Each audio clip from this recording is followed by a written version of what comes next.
बिहार के मुख्यमंत्री नीतीश कुमार पर अटकलबाजियों का दौर जारी है। एक तरफ लोगों का कहना है, जो राजनीतिक जानकार हैं वो कह रहे हैं कि नीतीश कुमार को हाईजैक कर लिया गया है।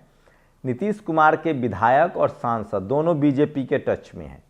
इस वीडियो में बताऊंगा क्या नीतीश कुमार को सचमुच हाईजैक कर लिया गया है, उनके कौन कौन विधायक और सांसद बीजेपी के टच में हैं, वहीं क्या नीतीश कुमार ने बड़ी प्लानिंग कर रखी है, क्या वो चुनाव से पहले बीजेपी को बड़ा झटका दे सकते हैं। नीतीश कुमार उभरेंगे, निकलेंगे। वो दिल्ली आए थे, गुप्त मुलाकात हुई, किससे मुलाकात हुई इसकी किसी को भनक क्यों नहीं लगने दी गई। और प्रशांत किशोर ने कहा है कि नीतीश कुमार का करियर 1 साल का है। तो क्या नीतीश कुमार के खिलाफ बीजेपी के मंत्री और उप मुख्यमंत्री कॉन्स्पिरेसी कर रहे हैं? क्या पुलिस को भी आगे कर दिया गया है, जिस तरह से छात्रों पर लाठीचार्ज हो रहा है? ये वो तमाम खबरें हैं जो बिहार से छन छन कर आ रही है, और इन्हीं खबरों पर बिहार में बीजेपी और केंद्र सरकार का भविष्य तय है। नमस्कार, मैं शंभू कुमार सिंह और आप देख रहे हैं नेशनल दस्तक। नीतीश कुमार दिल्ली आए, मनमोहन सिंह के परिवार से मिले, उनको आदरांजलि दी। उसके बाद उन्होंने किन किन नेताओं से मुलाकात की अब तक साफ नहीं है। नीतीश कुमार दिल्ली में रहस्यमयी तरीके से रहें और उसके बाद वो वापस चले गए। किसी के कानों कान जून तक खबर नहीं हुई। लेकिन सवाल है कि नीतीश कुमार किससे मिले, नहीं मिले, क्या है पूरी प्लानिंग, इस पर लगातार बातचीत हो रही है। सोचिए, तेजस्वी यादव ने खुलकर उनको आने का ऑफर दिया है। नीतीश कुमार और बीजेपी के बीच सब कुछ ठीक नहीं है, ये किसी से छिपी हुई बात नहीं है। और ये विजय सिन्हा जो बीजेपी के कोटा से मुख्यमंत्री हैं, सवर्ण समाज से आते हैं, उन्होंने साफ साफ कहा था कि हम अपना मुख्यमंत्री बनाएंगे, बीजेपी की हमारी अपनी सरकार होगी, तभी अटल बिहारी वाजपेयी की जयंती पर उनको सच्ची श्रद्धांजलि होगी। बात यहीं से खटपट शुरू नहीं हुई। इससे पहले अमित शाह ने, जब बीजेपी की बैठक चल रही थी, बिहार में नेतृत्व किसके हाथ में होगा इस पर सवाल पूछा गया, तो वो गुपचुप तरीके से बात करने के बजाय चुप रह गए। उसके बाद बीजेपी के अध्यक्ष ने, जो कि बिहार के अध्यक्ष है, उन्होंने जिस तरह से कहा कि हमारा संसदीय बोर्ड तय करेगा, इसके बाद ये सारा बवाल खड़ा हुआ। नीतीश कुमार को भवन में चले गए। कहा जा रहा है कि जब नीतीश कुमार बीमार होने की बात कहते हैं तब वो कोई बड़ा फैसला करते हैं। लेकिन बीजेपी ने भी आनन फानन में बिहार का गवर्नर बदल दिया। आरिफ मोहम्मद खान को गवर्नर बना दिया गया है। तो क्या नीतीश कुमार कोई फैसला इस वजह से नहीं ले रहे हैं? पहले आराम से नीतीश कुमार पाला बदलते थे, गवर्नर को इस्तीफा देते थे, उसके बाद फिर गवर्नर को चिट्ठी जाती थी और गवर्नर शपथ के लिए बुला लेते थे। तो क्या इस बार बीजेपी तैयार है? क्या नीतीश कुमार की पार्टी टूट चुकी है? क्या नीतीश कुमार के विधायक और सांसद बीजेपी के टच में, और शायद इसीलिए नीतीश कुमार अभी फिलहाल वेट एंड वॉच कर रहे हैं, वो इस्तीफा नहीं दे रहे हैं, वो गवर्नर से नहीं मिल रहे हैं? क्या अगर नीतीश कुमार इस्तीफा देते हैं तो बिहार में राष्ट्रपति शासन लगा देगी बीजेपी? क्या फिर से दोबारा गठबंधन अगर आरजेडी के साथ जाते हैं उनको मुख्यमंत्री नहीं बनाया जाएगा? और क्या पूरा का पूरा ब्यूरोक्रेट का जो कंट्रोल है, ब्यूरोक्रेसी का जो कंट्रोल है, वो बीजेपी के हाथ में चला जाएगा? नीतीश कुमार को इससे भी डर है। अगर राष्ट्रपति शासन लागू हो जाता है और पूरा ब्यूरोक्रेसी का कंट्रोल बीजेपी के पास चला जाता है तो विधानसभा चुनाव लड़ने में उसे आसानी होगी। और जो गवर्नर बनाए गए हैं बिहार के, वो बीजेपी के खास चहेते हैं, इतने चहेते हैं जिसकी आप कल्पना नहीं कर सकते हैं। इतने चहेते हैं कि एक मात्र अल्पसंख्यक समुदाय, मुस्लिम समुदाय से वो गवर्नर बने हुए हैं। तो सोचिए, जिस बीजेपी की राजनीति हिंदू मुस्लिम पर है, उसमें भी मुस्लिम गवर्नर अगर बीजेपी कोई बनाया तो आप कल्पना कर सकते हैं कि वो गवर्नर कितने चहेते होंगे बीजेपी के। इसका मतलब है कि नीतीश कुमार इन सब चीज़ों को भांप रहे हैं, लेकिन नीतीश कुमार है। अब बताया जा रहा है कि जिस तरह से नीतीश कुमार को फंसाया जा रहा है, कहा जा रहा है कि उनके 4 सांसद जो हैं वो बीजेपी के टच में हैं। 4 सवर्ण सांसदों पर ही शक की सुई घूम रही है। लगातार तेजस्वी यादव ने तो यहाँ कहा कि 2 नेता बिहार में और 2 दिल्ली में उनको हाईजैक किए हुए हैं। दिल्ली में अगर बात करें तो ललन सिंह केंद्रीय मंत्री हैं, संजय झा, उसके बाद देवेश चंद्र ठाकुर और लवली आनंद, ये चारों सवर्ण सांसद हैं जो उनके सबसे करीबी माने जाते हैं। बिहार की बात करें तो विजय चौधरी जो है वो उनके करीबी माने जाते हैं। तो क्या नीतीश कुमार गवर्नर की वजह से पाला नहीं बदल रहे हैं? क्या उनको लगता है कि राष्ट्रपति शासन लागू कर दिया जाएगा? इसी कड़ी में जिस तरह से नीतीश कुमार ने 64 आईपीएस बदले हैं, इसका मतलब है कि उनकी लगातार कोशिश है कि ब्यूरोक्रेसी पर कंट्रोल किया जाए। लेकिन हाल के दिन में जो वहाँ के डीजीपी बने हैं, जो डीजीपी बने, और जिस तरह से बीपीएससी के छात्रों पर लाठीचार्ज हो रहा है, वाटर कैनन चल रहा है, लोगों को लग रहा है कि क्या नीतीश कुमार को पूरी तरह से बदनाम करने की कोशिश है। प्रशांत किशोर ने तो यहाँ तक कह दिया कि नीतीश कुमार का पॉलिटिकल करियर अब सिर्फ 1 साल का है। सबको पता है कि प्रशांत किशोर नरेंद्र मोदी के करीबी रहे हैं। बिहार के पब्लिक डोमेन में साफ साफ ये घटना है, साफ साफ लोग राजनीतिक चर्चा करते हैं, क्योंकि बिहार के लोग उड़ती चिड़िया को हल्दी लगाते हैं। राजनीति के मामले में 2 कदम आगे रहते हैं वो। अभी तक मोदी मॉडल के भी चपेट में बिहार के लोग नहीं आए हैं।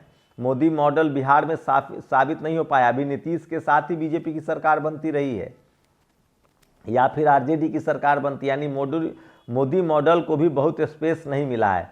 प्रशांत किशोर नरेंद्र मोदी के करीबी हैं। नीतीश कुमार ने खुद कहा था कि अमित शाह के कहने पर उन्होंने प्रशांत किशोर को अपनी पार्टी में लिया था। अब प्रशांत किशोर का ये कहना कि 1 साल का ही उनका पॉलिटिकल करियर है, क्या ये बीजेपी के इशारे पर कह रहे हैं? क्या बीजेपी इस ताक में है कि नीतीश कुमार के विधानसभा चुनाव में और कमज़ोर कर दिया जाए, जैसे पिछली बार चिराग पासवान की तरह कमज़ोर कर दिया गया था, और उसके बाद उनको हटा दिया जाए जैसे शिंदे को हटा दिया गया? ये भी प्लानिंग हो सकती है। लेकिन मैं फिर कह रहा हूँ, नीतीश कुमार मंझे हुए खिलाड़ी हैं, उनकी भी बड़ी प्लानिंग जरूर चल रही है। नीतीश कुमार ने ब्यूरोक्रेसी की पूरी बागडोर अपने हाथ में ले ली है। आपको पता है गृह मंत्रालय उनके पास है। इसका मतलब है कि जब तक वो मुख्यमंत्री बने हुए हैं उनका कंट्रोल तो है। कंट्रोल बीजेपी के साथ गठबंधन में रह के भी वो कंट्रोल में मुख्यमंत्री का पद रखे हुए हैं। धीरे धीरे उनकी कोशिश होगी जो बागी विधायक हैं, जो बागी सांसद हैं, उनको मैनेज करने की, और इसके साथ ही इन वक्त पर वो बड़ा हंगामा कर सकते हैं, बड़ा खुलासा कर सकते हैं और फिर बड़ा खेल कर सकते हैं। जैसे ही चुनाव की अधिसूचना जारी हो जाए उसके बाद बीजेपी राष्ट्रपति शासन नहीं लगा सकती है, उसके बाद ब्यूरोक्रेसी का कंट्रोल रहेगा। तो नीतीश कुमार को अब खतरा राष्ट्रपति शासन का सताने जा रहा है, इसीलिए वो कदम कदम पर फूंक कर चल रहे हैं। उनकी कोशिश है कि सत्ता उनके हाथ से नहीं जाए। अगर आज नीतीश कुमार इस्तीफा दे देते हैं तो क्या पता आरिफ मोहम्मद खान या बिहार के गवर्नर, केंद्र सरकार, उनको सरकार, आप महाराष्ट्र याद कीजिए किस तरह से वहाँ उद्धव ठाकरे जब सरकार नहीं बन रही थी और उद्धव ठाकरे ने गठबंधन तोड़ने का ऐलान कर दिया था तो बीजेपी ने राष्ट्रपति शासन लगा दिया था। उसके बाद शरद पवार ने एक खेल खेला और अजीत पवार बीजेपी के साथ गए। तब सरकार ने सुबह 6 बजे शपथ ग्रहण हुआ। शपथ ग्रहण के बाद, जबकि बीजेपी वहाँ शपथ ग्रहण के पक्ष में नहीं थी, राष्ट्रपति शासन लागू था, गवर्नर के हाथ में सत्ता थी। लेकिन एक बार जब आपने इसको हटा दिया, राष्ट्रपति रूल हटा दिया और सरकार बनाने का न्योता दे दिया, तो फिर आपको दूसरी पार्टी को भी देना पड़ेगा। उसके बाद बीजेपी वहाँ बहुमत साबित नहीं कर पाई थी और तब उद्धव ठाकरे मुख्यमंत्री बन पाए थे। अगर बिहार में अभी नीतीश कुमार इस्तीफा देते हैं और सरकार, राष्ट्रपति केंद्र सरकार के पास पावर है, अब तक ये होता था कि बिहार में गवर्नर जो हैं वो नीतीश कुमार के पसंद के होते थे।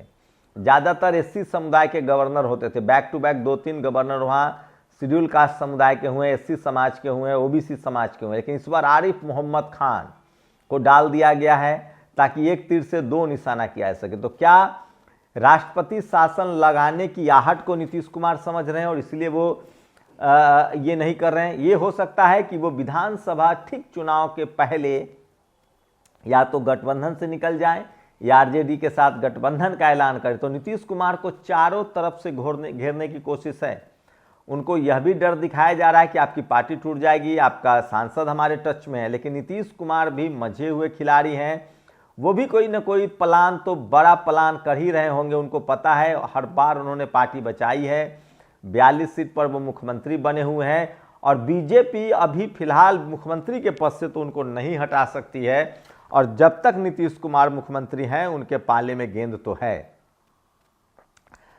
तेजस्वी यादव ने जिस तरह से कहा है कि उनको हाईजैक कर लिया गया, इसमें सच्चाई हो सकती है। पीके ने जिस तरह से कहा है कि 1 साल का उनका और पॉलिटिकल करियर है, लेकिन नीतीश कुमार के पास एक बड़ा वोट बैंक है, महिलाओं का वोट बैंक है, पिछड़ों का है, अति पिछड़ों का वोट बैंक है, अल्पसंख्यक समाज के नज़रों में भी वो ट्रस्टवर्दी पर्सन है जो सांप्रदायिकता को सख्ती से निपटते हैं। इसका मतलब है कि क्या नीतीश कुमार के बिहार में सबसे बड़ा रोड़ा बीजेपी के लिए नीतीश कुमार है, और क्या नीतीश कुमार को बीजेपी निपटा पाएगी? ये तो तय है कि अभी भी नीतीश कुमार फूंक फूंक कर कदम रख रहे हैं। बीजेपी से उनका 36 का आंकड़ा है, और देखिए कुछ दिनों में नीतीश कुमार कोई बड़ा खेल कर दे तो कोई हैरानी नहीं होगी, क्योंकि नीतीश कुमार राजनीति के माहिर खिलाड़ी हैं।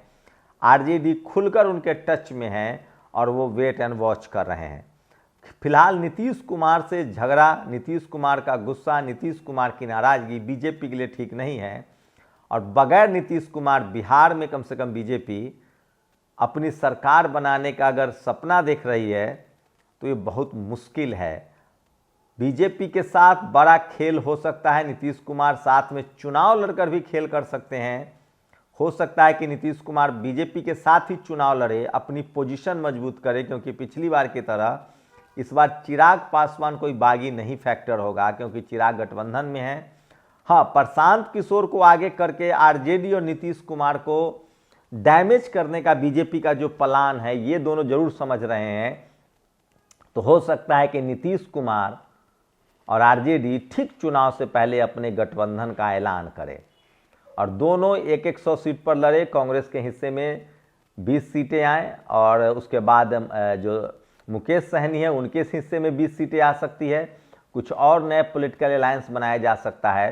तो हो सकता है कि नीतीश कुमार बिहार विधानसभा चुनाव तक सब्र करे। वहीं इसी बीच खबर आ रही कि अखिलेश यादव ने कह दिया है कि यूपी में उनके जो लोग चुनाव लड़ना चाहते हैं विधानसभा का, वो तैयारी शुरू कर दें। तो इस बार राजनीति मज़ेदार होगी। बीजेपी के लिए उतना आसान भी नहीं है, लेकिन चूंकि बीजेपी के पास केंद्र की सत्ता है, साम दाम दंड भेद सब कुछ है उसके पास। देखते हैं नीतीश कुमार इस बार कैसे पार पाते हैं। शुक्रिया। नेशनल दस्तक की आपसे गुजारिश है कि अगर इसको बचाना चाहते हैं तो नेशनल दस्तक को सब्सक्राइब करने के लिए रेड कलर के सब्सक्राइब बटन को दबाएं, फिर बेल आइकन की घंटी दबाएं। नेशनल दस्तक को बचाने के लिए बहुत जरूरी है कि हर खबर को शेयर करें, लाइक करें, कमेंट जरूर करें।